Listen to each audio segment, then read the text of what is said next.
So to understand where things stand tonight, we'd like to offer you some context to the relationship between Russia and Ukraine. Sarah Schuckman gives us the Cliff's Notes on a long, violent history and what changed today. Ukraine declared its independence in 1991 with the fall of the Soviet Union, but its history goes back centuries. There's a lot of history there. Former professor and Army Colonel Dr. Stephen Olewich. I really do believe we need to step back and be very mature and rational and face the realpolitik that we're in right now. And how did we get here?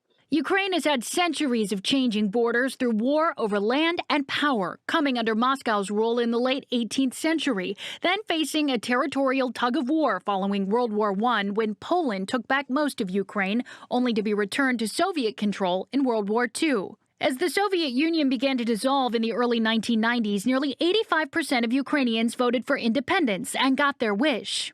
And unlike what Russian President Vladimir Putin says, most Ukrainians don't want to be back under Russian rule. There is still bitterness over the Great Famine in the early 1930s that led to the death of millions of Ukrainians. Ukrainians cannot forget because it's part of their family histories as well as the national history. Case Western History Chair Ken Ledford says since Russia's invasion and annexation of the Crimean Peninsula in 2014, Ukraine's efforts towards democracy and NATO membership have been supported by the U.S. and European Union.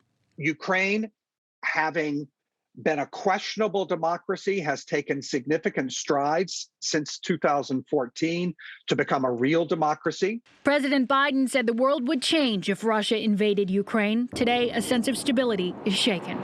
Going forward, we have to think about things differently, not only with Russia and Ukraine or Russia and the Baltics, but with other powers that have border grievances with bordering countries.